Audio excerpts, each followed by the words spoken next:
Hello. It is now 6 o'clock on the dot. Um, my name is Alex Shelley, and this is Alex Makes a Game. In this series, this series is not a tutorial. It is for entertainment purposes only, and in it, I am making a game on camera. So, last week, we made this thing right here, the zombie. And he billboards towards the player, but his sprite changes depending on his current angle towards the player. And at the end of the episode last time, I was thinking it was working perfectly, but after some experimentation, I realized, well, first off, he jumps really high, but that's not the problem. After some experimentation, I realized that if I just move like this, left and right, he still turns. And he's not supposed to do that. So something's wrong in the code that I pilfered from Stack Exchange. But that's not what we're going to be focusing on today. Instead, we're going to be focusing on a health system. We're going to be giving the player health as well as the enemy. And after I do that, I'm going to give the player melee weapon, and maybe, if I have time for it, I'll give the dummy enemy an attack. So, I guess I'm going to get to work coding that health system now. Oh wait, I don't have to, because I already have some components from an old health system, from an old game that I've made, right here. And so I can just reuse that. And I don't need to do any extra work. So, Fog Mansion. I love reusing code. It's the best. Just copy and paste. And I guess get rid of these meta files because Unity might mess them up or they might get messed up by Unity. Yes. Permanently delete. Hopefully I'm deleting... Yes, I am deleting the correct files. And let's get rid of this one too, because it was specific to that other game.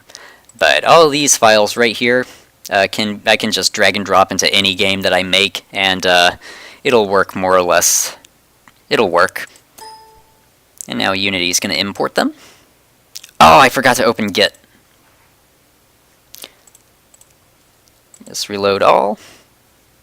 And I'm going to open Git real quick. Should have done that before I started. But, oh well. Git GUI here. And I'll make a commit. Stage.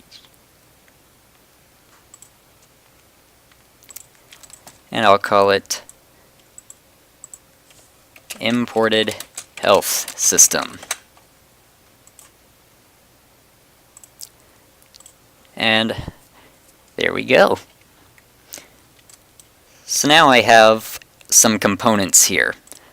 The first component that I have is the health points component. And actually it looks like this, you're not really seeing everything that you need to see for this component because it's hidden in a different file. And I'll show you that file really quick. Can I open from this right-click menu?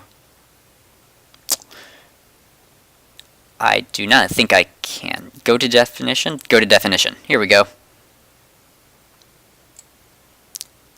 Abstract health points.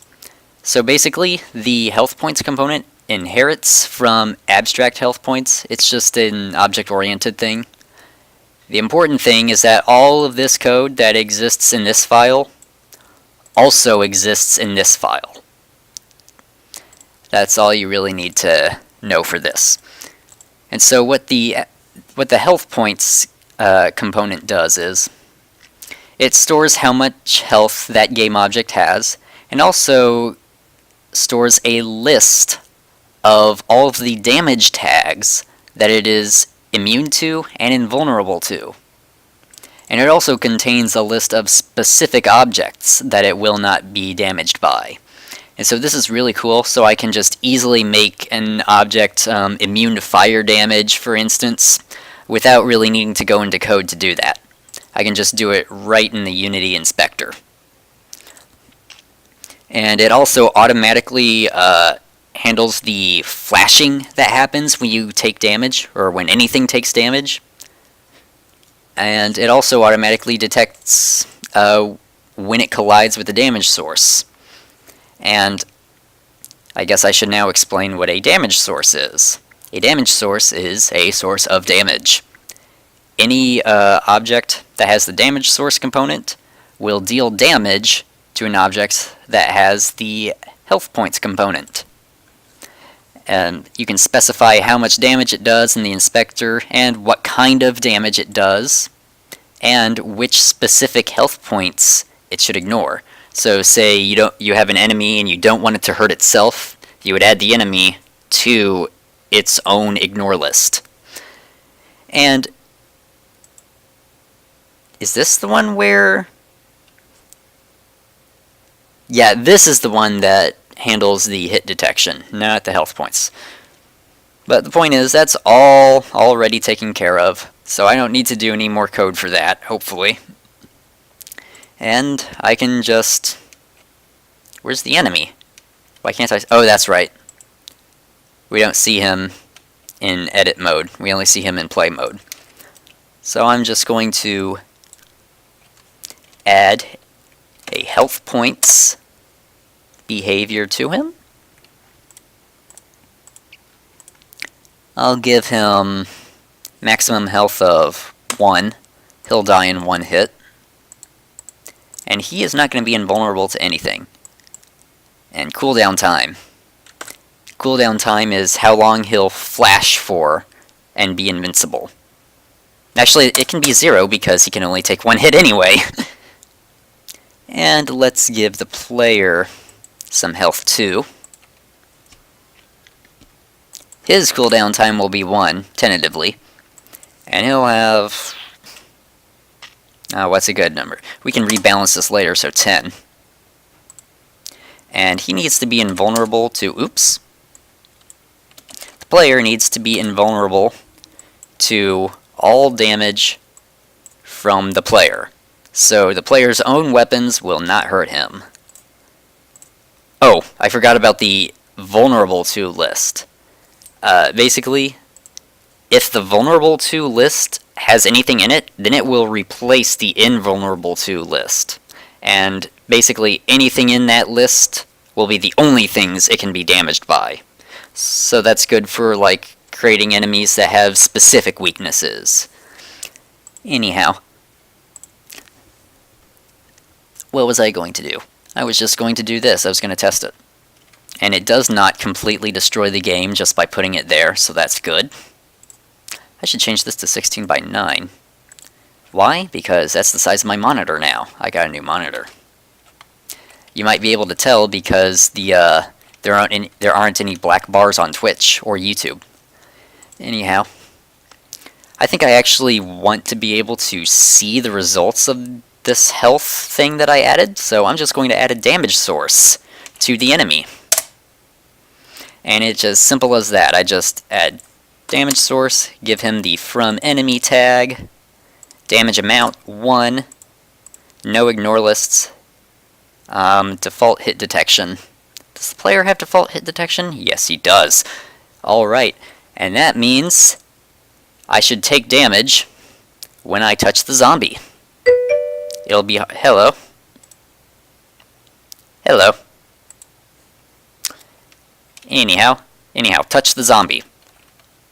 And I did not take damage. And he's all the way over there. Can't see him behind the fog. That means it's working. So, yeah, okay. This is a very common issue that I need to deal with in Unity. A lot. That is, collision detection does not always work the way you would think it does. So I think the problem is... Oh.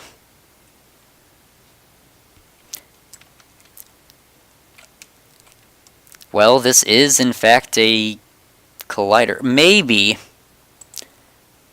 Does the damage source... I need to look at my own code.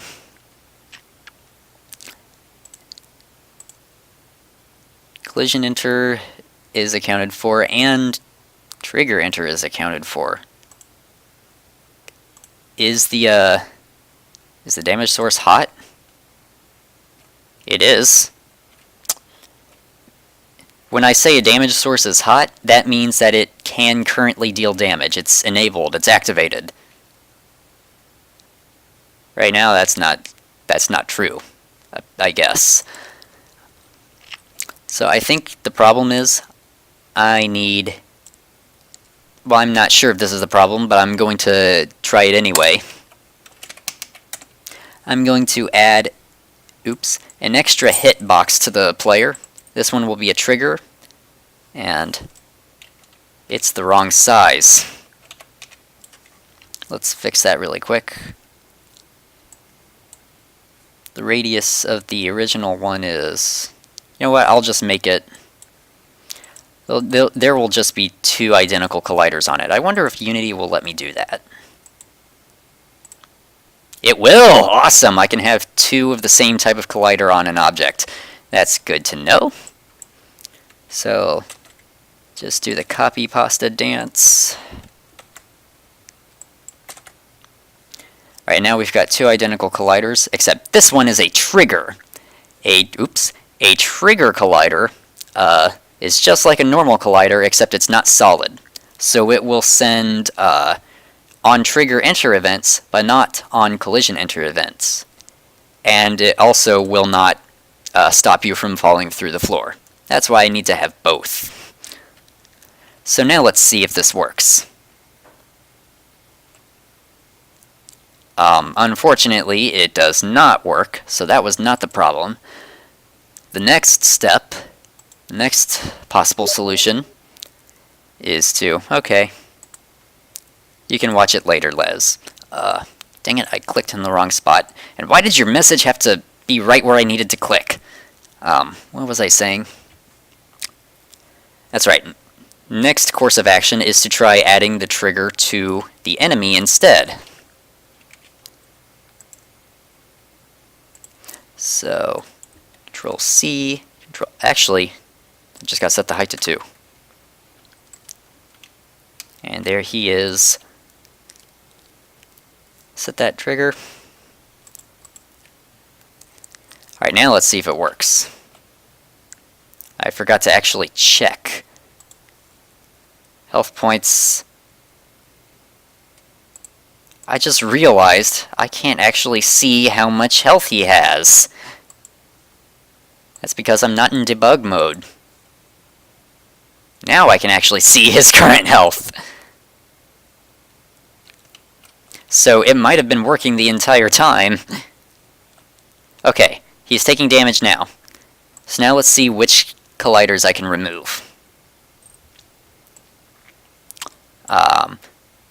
This one is, we're going to remove the trigger here. I have a feeling that's going to break it. Now let's view the player here. Max health. Current health. Okay. Oops, I clicked. God. Ah. No. Quit clicking in the wrong spot. Okay. And now I can't see the... There it is. Okay. Now we can see his health on screen. Took damage. Okay. And now one more thing to try. We're just going to get rid of it. Actually, I can just disable it instead of deleting it. And now, if I do take damage, I'm going to be very embarrassed. Yeah, okay, I'm embarrassed. It was working the entire time, and I didn't even realize it. That's because... Okay, well, it works. Easiest bug fix ever. No change necessary. Just had to change the requirements. Anyway, that was the easiest thing I've added to this game, so... We gave the dummy enemy and the player health. Let's give the player a weapon now. Fun. I've done this a million times. It just came to my attention that I have no clue what kind of weapon to give the player? Well, I guess a sword is good. This is supposed to be kind of like a horror-ish kind of game, so a gun would probably be too overpowered. I need to plug in my Wacom tablet. Or is it already plugged in? No, it's not. I'm going to be drawing a sword in a minute.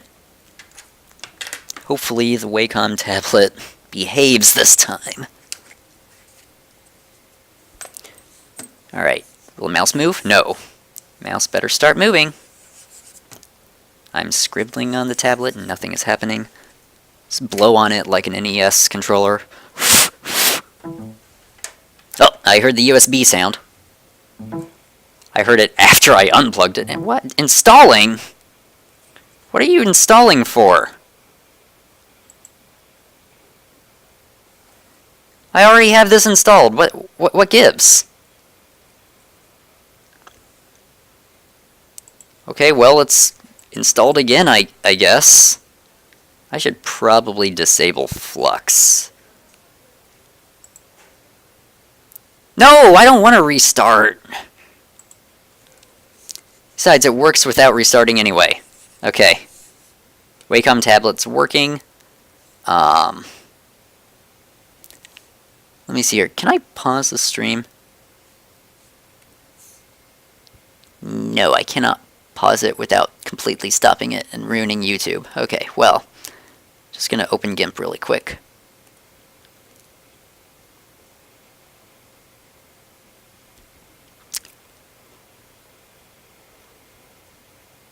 I should have done this before I started. So how are you guys today while we wait? New. Oh, how big is the sword gonna be? I hate deciding how big an image is gonna be.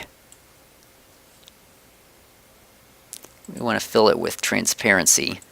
And man, 100 by 100 might be too big. Oh no, actually 100 by 100 would be perfect. Yeah, that's definitely not too big. Now, move my... Oh no, what happened? What just happened? My screen just went black. I don't know if your screen went black.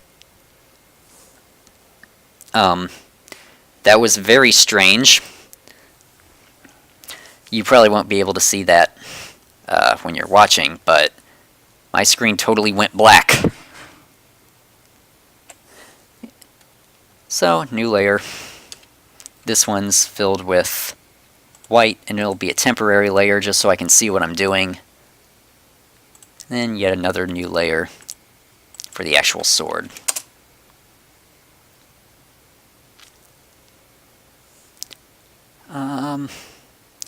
So it's going to be seen from a first-person perspective.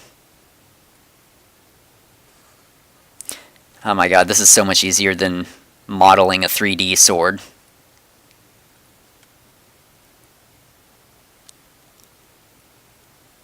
It's like I'm already almost done. Just making something like this right here in Blender would have taken hours. Oops.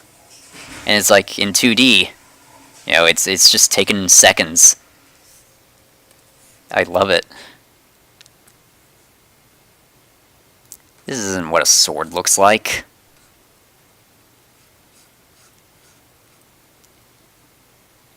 Okay, it's missing this. Missing a guard. It's making a hilt. Missing a hilt. This is a pretty crappy looking sword. Let's try again.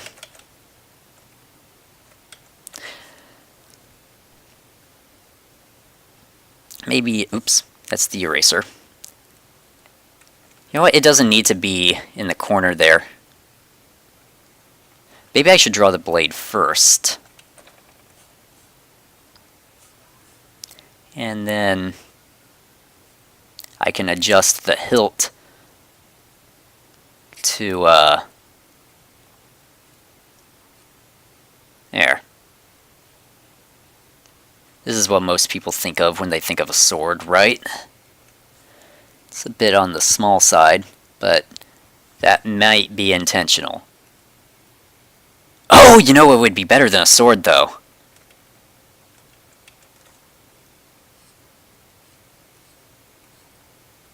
Just wait for it.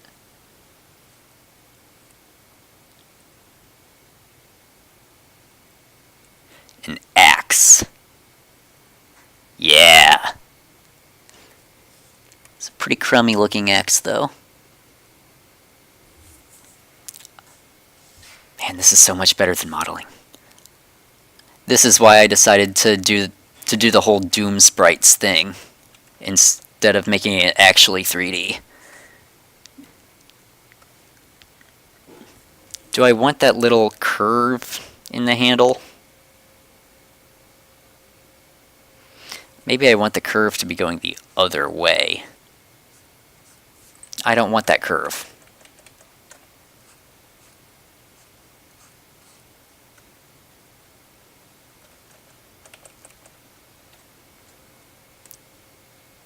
You know what? I have an idea. Maybe I can make the axe like kind of pseudo 3D. Like it won't billboard. I was originally considering having the axe billboard, but you know what? I can just have it be perfectly flat and it would still look like an axe from any angle that you'd view it from. So I am now drawing this from a top-down perspective.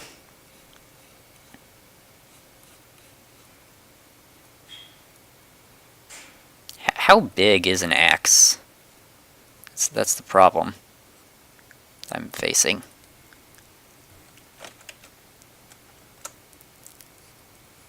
That looks like a flag. There, yeah. Nice asymmetrical.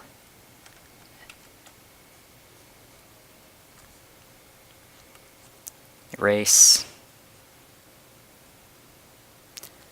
And let's give it a brown hilt. I don't think an axe has a hilt. It's just a handle. Make it red and black at the end. And to make the player feel a little, kind of weak and in danger, I'll make the axe look kind of rusty.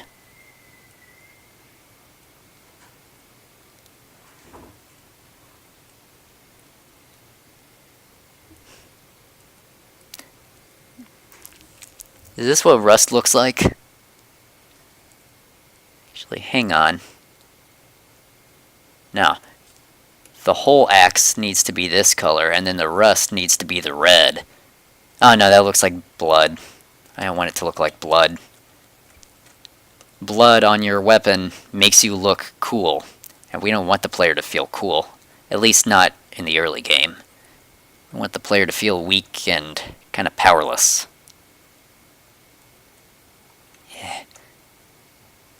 I don't know what the... I need to Google rust. I need to know what rust looks like.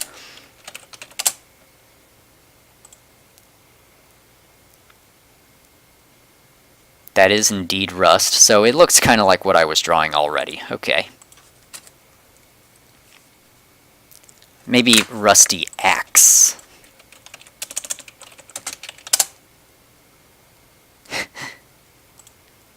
There we go. Well, I know one thing I got wrong immediately. This needs to look more like this.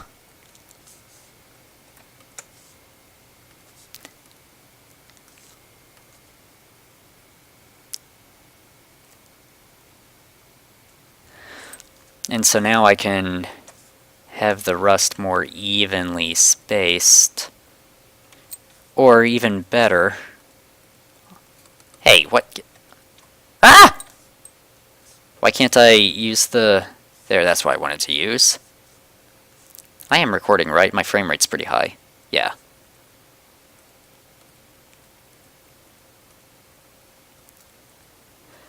I'm going to use the brush tool.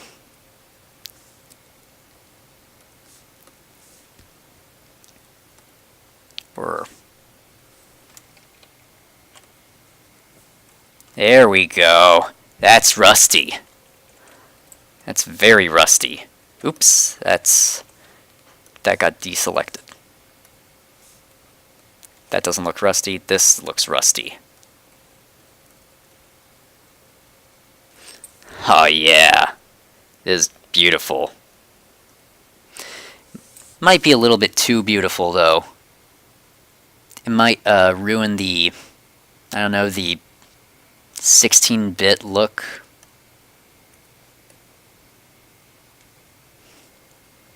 And while we're giving it detail, let's just give it more detail. Let's give the wood some grain to it. Shrink.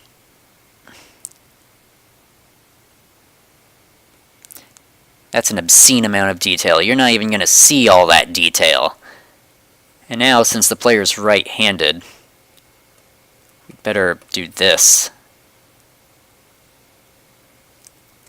Okay. I don't quite like how that looks. It's amazing what mirroring it can do. So I'll just see if I can rotate this a little bit.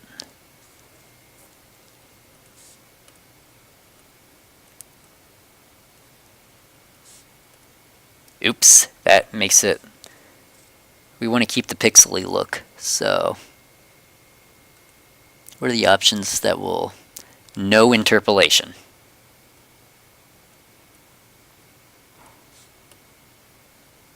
That maintains the pixely look and actually rotates it. So how's this? You know what? I think everything in this general direction needs to be mirrored.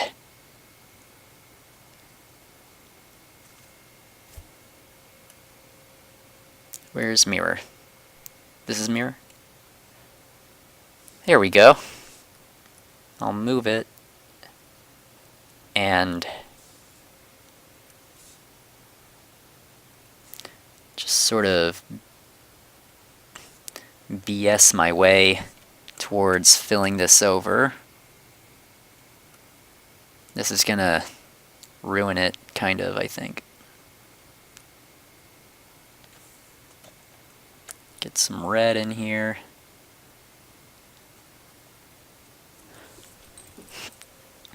Except now I've lost the rust. Alright. That's a fine, good axe. That axe is fine.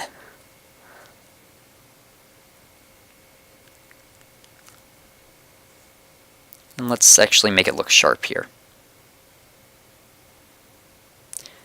I gotta put some detail into the player's main weapon because it's the main weapon. You're gonna be seeing it. Actually, it's gonna be the only thing you'll be seeing for most of the game.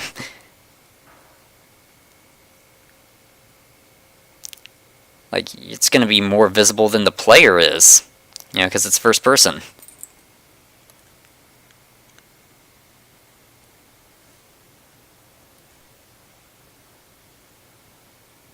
Ah.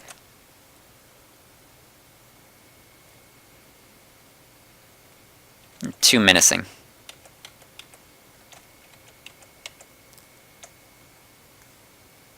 I guess this will have to do.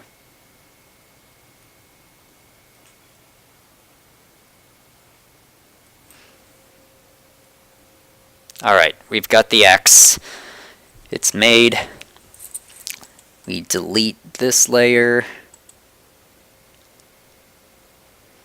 And then I guess I didn't even need this layer to begin with. And we'll export it.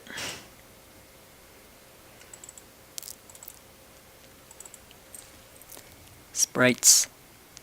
I ought to put this... I'll just call it axe.png.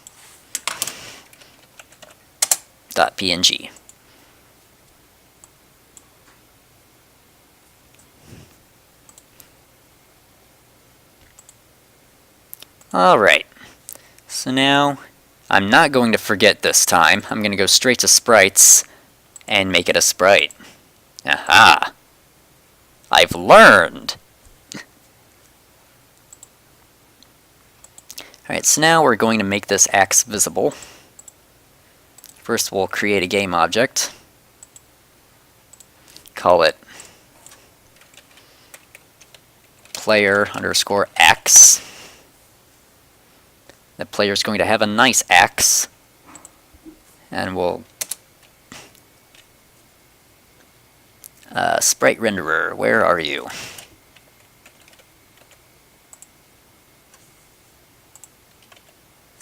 What? No, I don't want to make a new script. Sprite renderer. X. And let's see what it looks like from the player's perspective.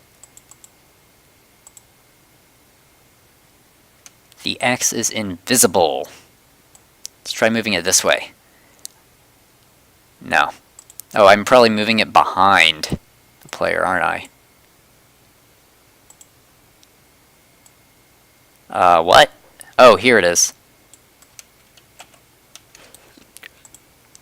Well, where's the collider?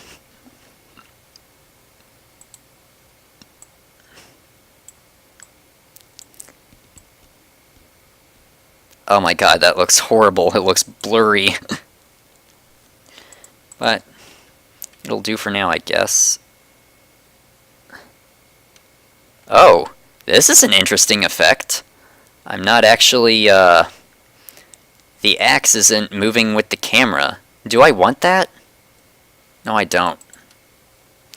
It needs to go with the camera. Hey, I said with the camera. With the camera, there. So this way you can aim up and down. You can aim the axe up and down.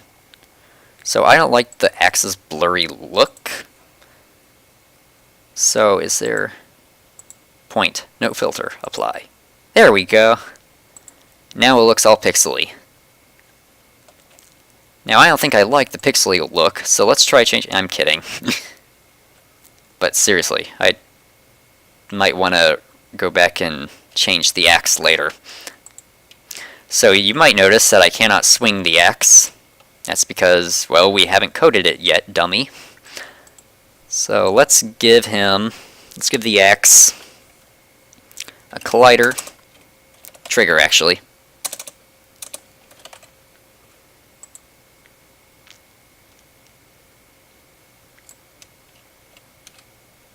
And, oops, gonna edit the collider.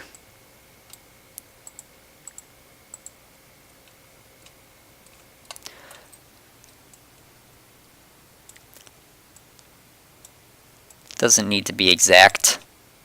If Smash 4 has taught us anything, it's that hitboxes don't need to be anywhere close to the model. I'm kidding, of course. That's the exact opposite of the truth. But that just seems to be what Sakurai believes. And I cannot zoom in. As I zoom in, things disappear. I need to get it close. Is there anything I can... Okay, I can like back up in this thing, and then... There we go. Now we're zoomed in. We are actually going to make this collider... We're going to make this hitbox not suck. So it's going to be almost exactly the size of the weapon. Yeah, see? I'm already better than Sakurai. And now we can probably... We're actually almost done with the weapon. All we need to do is give it a damage source. Tags 1 from player, damage amount 1. And then after that, it'll just be all we'll need to do is make it swing whenever the player clicks, and, well, that collider is not the right size. That's a bit too wide. What direction? Z?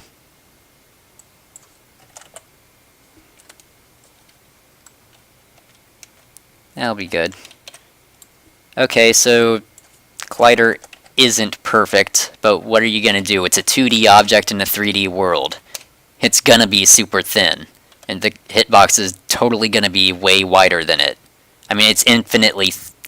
the model itself is infinitely thin. We can't have the collider get infinitely thin, so...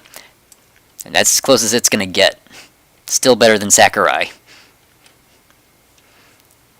Let's actually move it into view here.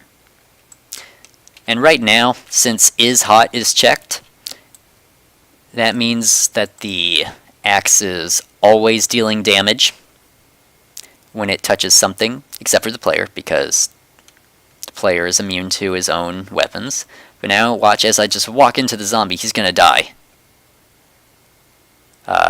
It doesn't look like it, but he is dead. See, look at his health. He's got... we can't see his health. See, look at his health. He's got 0. He's got 1. Okay, well, he's not dead. Now, we'll find out why that's happening. Well, first off, does he have use default death behavior? No. Well, okay. We'll make his we'll destroy his object when he runs out of health later. Right now, we just need to make him lose health. And I swear to God, he's touching him.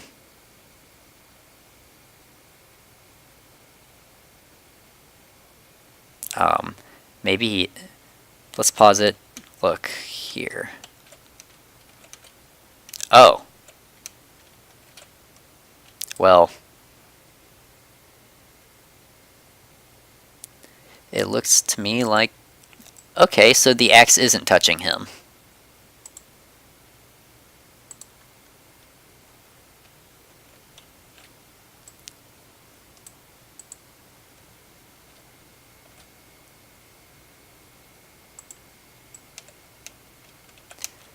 Let's actually just manually move the player inside the zombie and see if that damages him. Wait, where is the zombie's hitbox? It's right here. Yeah, it's well within. He should be taking damage now. And unpause. He didn't take damage. We'll deal with that later. How about that? Let's just actually make the axe swing when you click.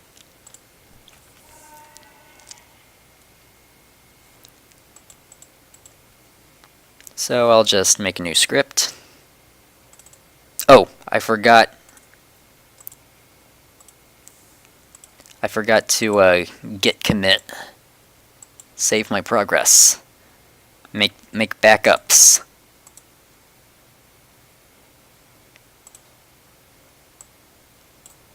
Alright. Added axe. It's a nice axe. Commit. So now, what was I doing? I was actually making the axe swing. And hopefully, making it swing will make it easier to test the damage taking.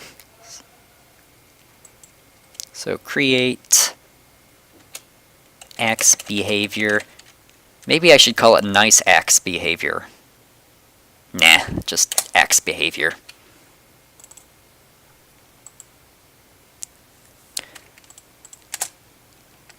But I can have the joke in a comment.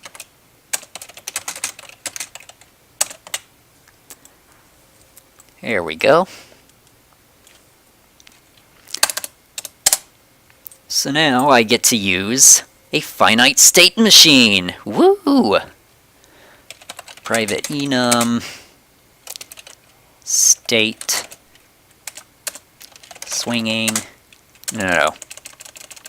At rest swinging and recovering. I've done this like a million times before, so forgive me if I don't commentate much.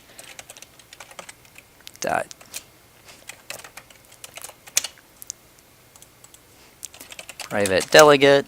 A delegate is just a reference to a function.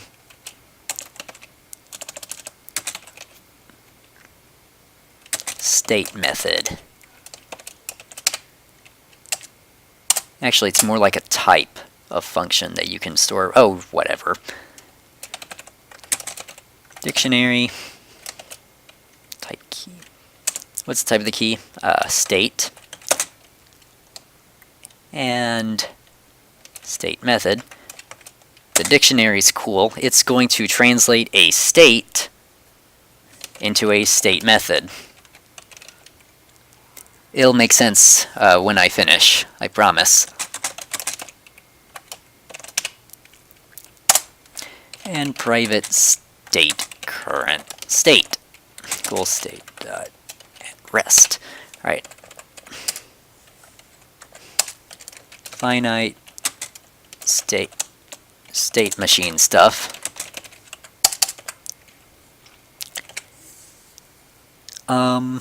Then we have tweaking variables. Now we're going to have things like swing time. Let's actually make this private so that it doesn't get messed up in the inspector. I can just tweak it in code and only have it tweaked in code. Float swing time. This will be how long the axe will swing for when you click the button. We want that to be pretty fast. This isn't Dark Souls, so it's not going to be like a whoosh slow swing. It's going to be more like a quick swing. So 0.1.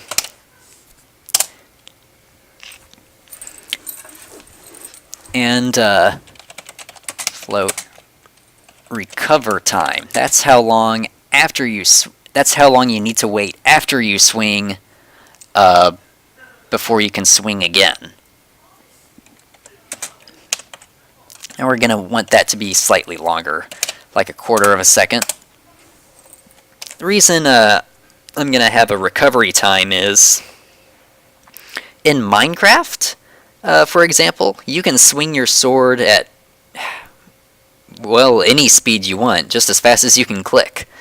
And really, any fight in Minecraft ends up boiling down to who can click faster. And I don't like that. I think that's terrible gameplay. So we're going to have a recovery time. And so you just need to be careful of when you swing, when you choose to swing. Because if you miss, then the other guy can swing while you're stuck. So that part will be like Dark Souls, but not the slow swing part. Oh, I forgot the wind-up phase. Oh yeah, that's right. There is no wind-up phase. He'll be swinging quickly, and he won't be telegraphing it. He's the player. We will have all the enemies telegraph their attacks, though. I mean, any enemy that doesn't telegraph his attacks is... I believe the scientific term is BS. Anyhow, or bovine feces. So now misc fields. Timer is 0. Oh, forgot one important thing. Swing angle. That will be the angle that you swing at. I'm going to say 90 degrees.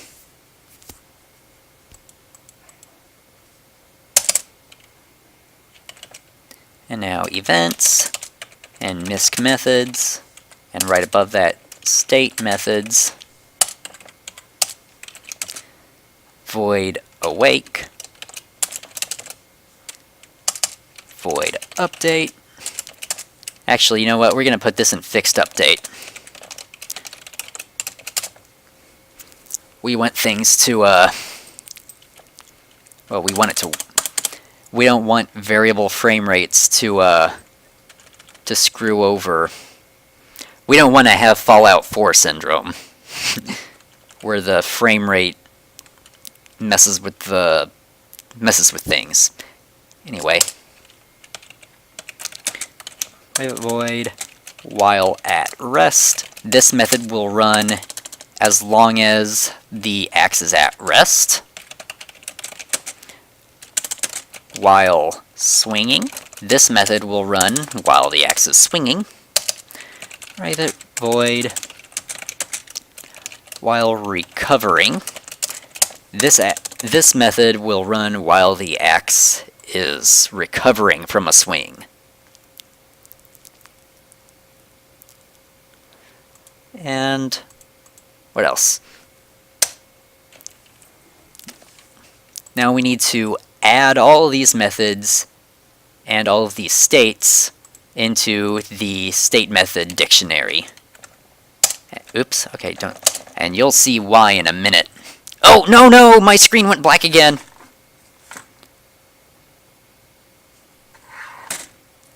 I think it's because I'm pushing my, keyboard into the wire. So I'm going to stop doing that. Anyhow, I got to add all of these states. I got to pair all these states with all of these methods and put them inside the dictionary. So that's what I'm going to do. So state methods.add state.atRest, comma, while at rest.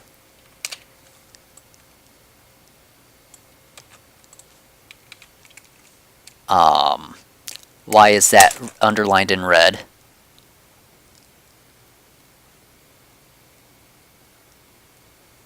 Whoops. This needs to be state method right here. That would be why. And now this one's going to be while swinging. There's just state.swinging. While swinging. It's still underlined in red. It's not a state, though! Oh, that's right. I changed it here, also got to change it here.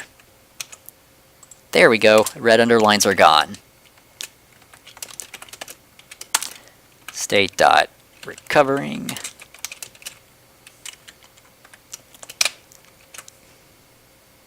And now here's the cool part. Normally, when doing a finite state machine, in the update event, I'd do something like if current state equals state.atRest, run the while at rest method. Else, if current state equals state.swinging, while swinging. And you know, that's good. It would work. I could do that for every single state.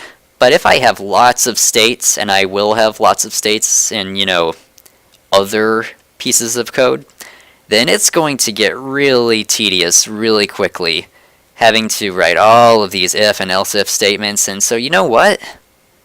Why do that when I can just do this? Boom! Done. The finite state machine has been completed. Or at least the framework for it. So basically, this is the exact same as having a ton of if statements, except maybe it's a little bit less efficient. Well, it's more efficient for me to make, not as efficient for the computer to run, but the point is, here's how this works. A dictionary stores something called a key and pairs it with a value.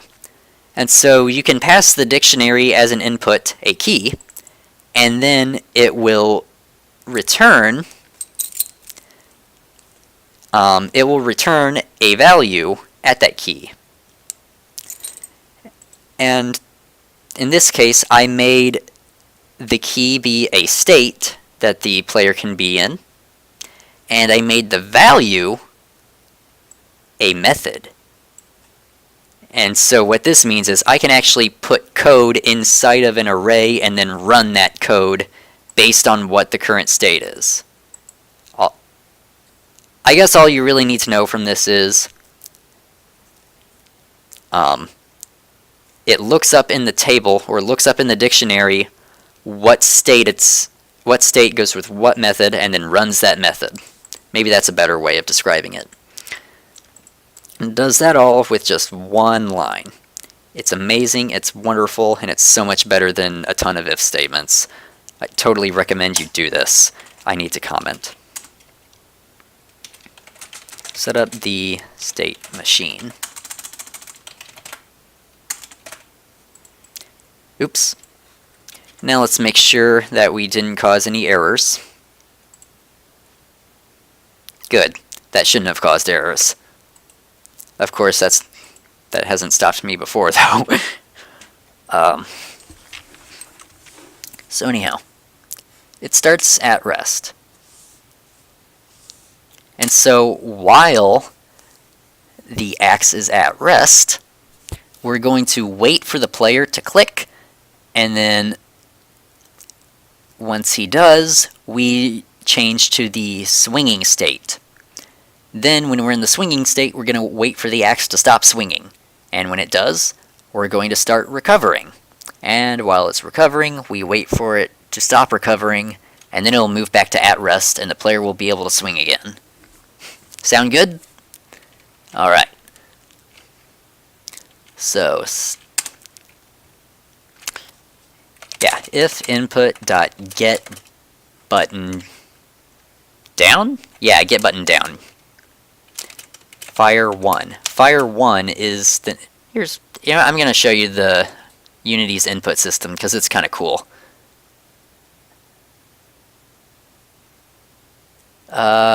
Where is the input stuff?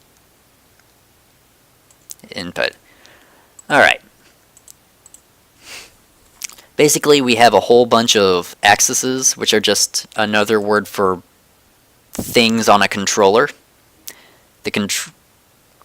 And we are able to give each input a name. In this case, Fire 1 refers to both the control button on the keyboard and the left mouse button on the mouse, and the 0 button on the joystick. I forget which button is button 0. Let me look that up really quick. Unity Xbox 360.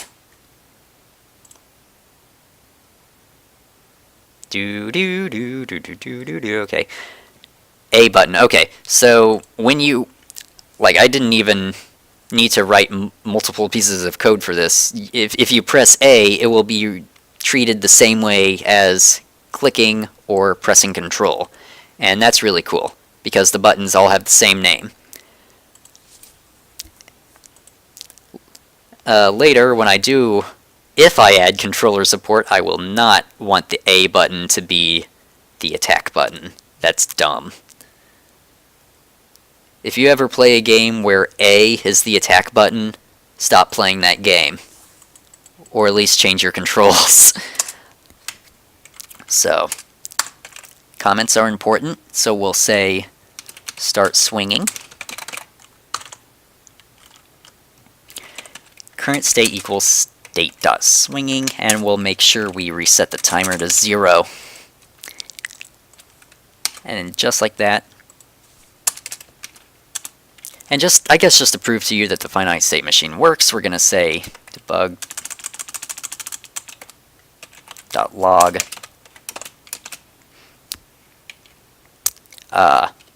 swing.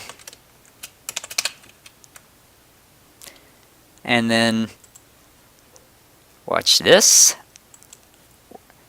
Actually, you won't be able to see the debug log because this message is getting spammed, so we'll just delete that message. And now it's saving. It's taking a long time to save. Why is it taking so long to save? Oh, I just needed to move the mouse. Okay. Well, anyhow. Now there's no debug logs, okay, except for that one, but that's not important. So keep an eye right here. Like right here. See where my mouse is? Not where the camera is, where the mouse is. I'm clicking. And it's not swinging. It's not giving the message. Oh, okay, I know why. We forgot to actually attach that code to the object. So, boom. Now it should work. Okay, keep your eye on the text box. Right under the 0.5, it's going to say swing in 3, 2, 1. Swing. And now, watch what happens when I click again. It doesn't swing. Why is that? That's because it's now in the swinging state and not in the at-rest state. And that's what a finite state machine does. Oh shoot, where did that file go? It's right here. Okay.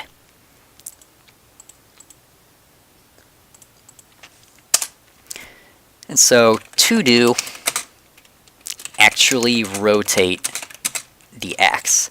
We're not going to rotate it just yet. We're just going to make it go through the motions first, because making it actually rotate involves a little bit of math, but I'm going to do that math anyway. So, timer plus equals time dot delta time, and if timer is less than, no, if timer's greater than swing time, debug.log, recover,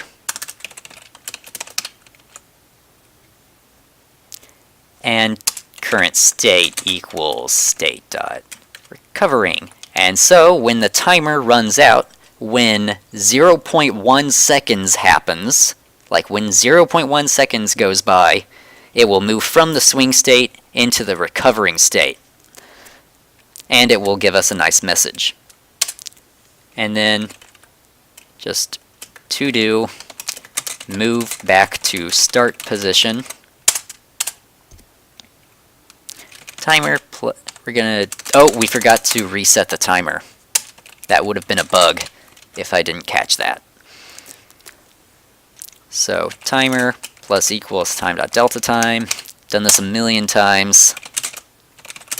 If the timer is greater than recover time, we debug.log at rest. Timer equals 0. That's not really necessary, but I'm going to put it for redundancy's sake. And current state equals state dot at rest. And now we're moving back to the at rest state. The player can click again, and they'll be able to swing again. And actually, you know what? While we're swinging, we'll say enable damage. Oh, wait, no. We can't do that yet. I'll do that either this episode or next episode. I'm not sure which. It's been almost an hour, so I might end it here. Man, I really wanted to actually do that, but oh well. So now watch what happens. Okay, that swing was pretty fast. Like, see, look at down here again. Yeah, so, okay, that part works now, but you can't actually see the X swinging. We're going to fix that, but we are out of time for this episode, so we're going to fix that next episode. I'm going to be looking forward to that. So, see you next week, Friday, 6 o'clock. Bye. Now bye.